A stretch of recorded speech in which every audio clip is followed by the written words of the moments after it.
はい、皆さんこんばんは。キャットゲーミングのキャットです。いつもご視聴ありがとうございます。今日はですね、モルテンブラスト Amazon ということで、前回がね、ちょっと中途半端というか、レベルも低かったので、更新点を説明させていただきたいなということです。はじめに言っときますとですね、これモルテンブラストですね、これ赤いのはですね、マイクロトランザクションといってスキルエフェクトを買っているからこうなってるだけなんで、スキルは間違いなくモルテンブラストなんで、言っときますね。また金使ったのとか怒られそうですけどね。皆さんが楽しんでいただければいいのかなということにしといてください、まず武器からね、いきたいなというふうに思います。で、片手メイスなんですけれども、これはですね、全てのアタックスキルのプラスレベル4というものにね、変えました。申し訳ございません。前回私はですね、近接スキルのレベルというものをご案内してしまったんですけれども、全てのアタックスキルでないと、これは近接スキルになりませんので、モルテンブラストの場合はですね、投射物スキルになりますので、ぜひともね、そこ間違えないようにしていただきたいなということ。これがついていて、命中力がついていて、物理ダメージがなるべく高いものというのをね、つけていただきたいなということです。アタックスピードついてたらなおいいですけどね、ということです。で、前回はですね、ちょっとご案内し忘れてしまってたというか、動画を見て後から気づいたんですけども、この最後の悲しみ、隔絶のクロスボウですね。これに関しましては、スキルスロット、ルーンスロットですか。ソケットが3つついてたやつがいいよね、ということですね。そしてなるべくこの物理ダメージ、アタックスピードが高いものというものをね、選んでいただければいいのかなということですね。そしてルーンに関しましてはですね、メイスに関しましても、クロスボウに関しましてもですね、このサカワルの空のルーン、空のルーンというのを入れていただきたいなということですね。これは5% を全ての元素属性の追加ダメージとして獲得をするというもので、一番 DPS がね、上がるのではないのかなということですね。もし3ソケットあるもののクロスボウを使っているということであれば、こちらのね、ファウルの狩りのルーンを入れていただいても、ボスに対するこれ攻撃になりますので、ダメージが非常に上がるのではないのかなということですね。ちょっとそういう工夫をしてみていただければいいのかなということです。はい、そしてここからはですね、スキルの説明なんですけども、まずちゃんとね、トリニティというものを説明しておかないといけないなというふうなことですね。でね、これは何なのかというと、任意の種類のレゾナンス30ごとに元素ダメージが 7% 上昇するという風に、なってますけれども、敵を攻撃をしていくとですね、モルテンブラストのこのダメージの詳細を見ていただくと、火ダメージであったり、冷気ダメージであったり、雷ダメージであったりというのが様々ありますよね。で、これをですね、バランスよく与えていくと、ゲージが溜まっていって、それがですね、3つフルになるとスピードがね、アップするというようなところなんですね。で、2つ、もしくは1つだとダメージがアップ、DPS が上がるということですね。攻撃力が上がるということですね。で、このスキルの一覧を見ていただきますと、レベルのね、23からですね、6ずつ上がっていくものが7上がるようになるということですから、このトリニティに関しましては、スピリットのスキルのレベルを20にして、この、なんていうんですか、ウートレッドの大移動を入れるというところですね。もしくは、これ、火マスタリー、雷マスタリー、冷気マスタリーが全部入るので、これをね、入れることによって、このレベルを23にしていただくと、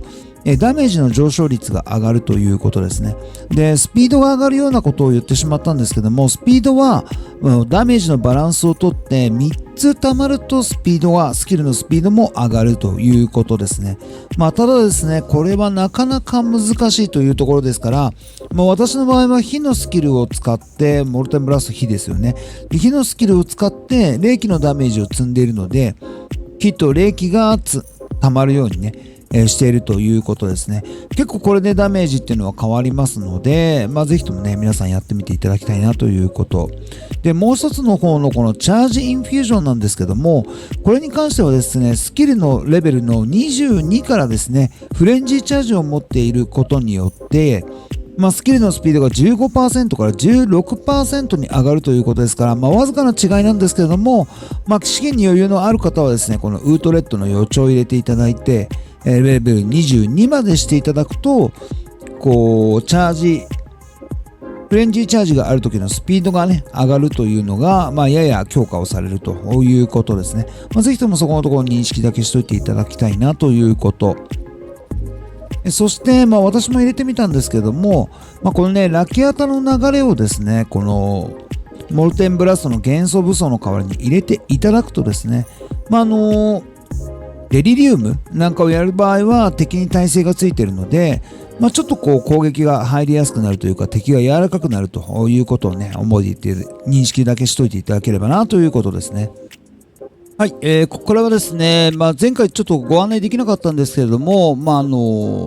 ユニークジュエルですね。ジュエルの説明をしていきたいなということですね。で、ジュエルに関しましては、一つには井戸の心臓というものを入れています。で、これはですね、ダメージの 15% を追加非ダメージ、ダメージの 15% を追加雷ダメージとしてというのをね、入れているんですけれども、スペルのクリティカルヒットとか全然関係ないんですけども、何が重要かというと、この非ダメージ、雷ダメージなのか、霊気ダメージなのかによってですね、先ほどご覧になっていただいた、そのモルテンブラストのダメージ量というのが変わってきてしまうということですね。なので、ここはですね、私もいくつか持っているんですけれども、これを霊気を入れるのか、火を入れるのか、もしくは雷と霊気だけを入れるのかということをね、ここで調整をしていただければトリニティもより溜まりやすくなるのではないのかなということですね。ぜひとも試していただきたいなということ。そしてもう一つですね、こちら、英雄の悲劇、タイムレスジュエル、前回までは時知らずというね、言い方をしてたんですけども、これを入れています。で、これは何が重要なのかというと、このボラナのね、一族というこのところが大事だということですね。で、これボラナにしとくと何なのかというと、この円の中にあるキーストーンというやつですね。ちょっとこう一番大きいやつですよね。が、このブラックサイズトレーニングというものになります。で、これは何なのかというと、筋力から固有ボーナスが獲得できなくなるが、筋力2ごとにエナジーシールドが 1% 増加するということですね。なので、私の場合は筋力が今現状 208% ありますから、これだけでですね、104% エナジーシールドが上がっているということですね。で、今私はエナジーシールドが4315というところなんですけれども、これに対する貢献度が非常に高くなるということですから、ぜひともね、そんなに高くもないので、このタイムレスジュエル入れていただければいいのかなということですね。で、これと合わせて、パッシブスキルレベルが上がりましたので、こちらにある最大エナジーシールドが 60% 増加するということですね。ですので、そんなにエナジーシールド装備でも上では漏れてはいないんですけども、エナジーシールドが 160% ここで上がるというようなね、仕組みを採用してますので、ぜひともね、参考にしていただければいいのかなということですね。そしてその他のジュエルに関しましては、ここでも最大エナジーシールドを持っているということと、霊気のダメージが 15% 増加するということで、指輪に積んだフラットダメージの霊気ダメージを上げることによって、トリニティで常にダメージが上がるような状態を作っているということ。そしてこちらではですね、白色を割り当てるというのと、アタックダメージ及び命中率、そのまま書いてありますけれども、メガロマニアックをね、入れているということですね。白色というのは全ての能力値が 7% 増加をするということです。これですね。これと、あとはもう一つこちらですね。アタックダメージが 10% 増加する筋力と同量の命中力を獲得するということで、命中力と筋力と同等の命中力が得られているので、それだけファルコンダイブでアタックスピードに貢献をさせているということですね。そしてこちらのユニークジュエルではグローバル命中力が 10% 投射物ダメージがモルテンブラストは投射物スキルですので、15% 増加する。そして筋力が 2% 増加するというものを取っているということですね。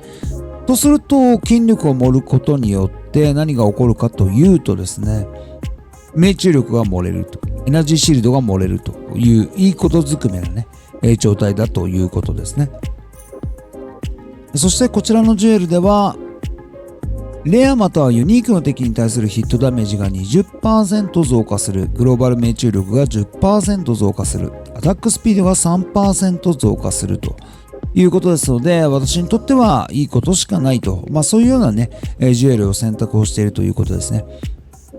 耐久力を重視するのであれば、エナジーシールド最大 20% っていうのをいくつもね、入れてっていただいた方が、それだけ、死ににくくなるということだと思いますので、認識だけしといていただければなということです。ではね、実際にトリニティとか、攻撃速度のね、アップというのがどういうふうに働いていくのかっていうのを見ていきたいなというふうに思うんですけれども、一番最初ですね、ちょっとこれもダメージトリニティで入っちゃって DPS 上がっちゃってるんですけども、一番最初はね、10万ちょうどぐらいのモルテンブラストということですね。ちょっとこれ通過儀礼の効果が入っちゃってるので、これが切れないとね、元のダメージにはならないんですけれども、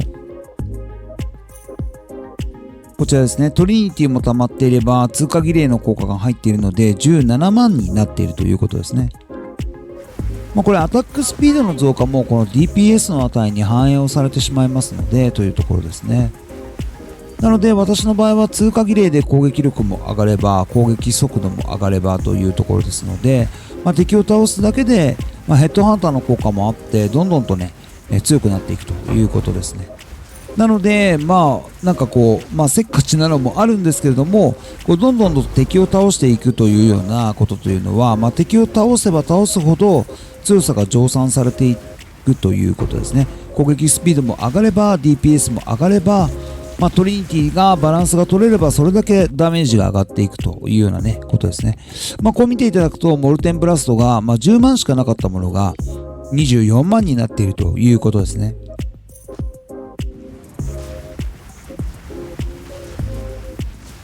そしてフレンジーチャージが溜まっていくので攻撃スピードがどんどんと上がっていっているということですね。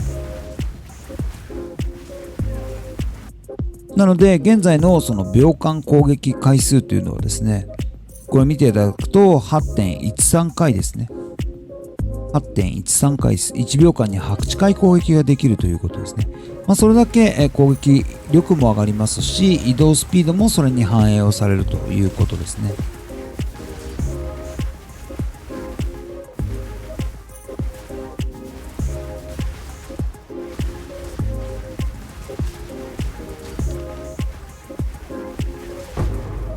一番いいのはボスにもよるんですけれども、攻撃力がね上がってる間にボスと戦えるのが一番望ましいと、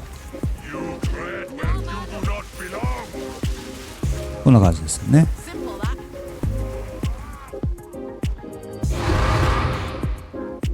ボスにはエレメンタルねウィークネスをかけているということですね。これライフタップを入れているので、マナが切れていてもライフを使うことによって倒せると、スキルが使えるということですね。はい、いかがでしたでしょうか。私もですね、非常にモルテンブラストアマゾンがですね、楽しくてですね、ちょっと非常に後ろ髪を引かれる思いなんですけども、POE1 がね、新しいシリーズというかリーグが始まってしまいますので、ちょっとそっちもプレイしてみたいなということですね。私の場合は、フリッカーチャンピオンちょっとやってみようかなというふうに思ってますので、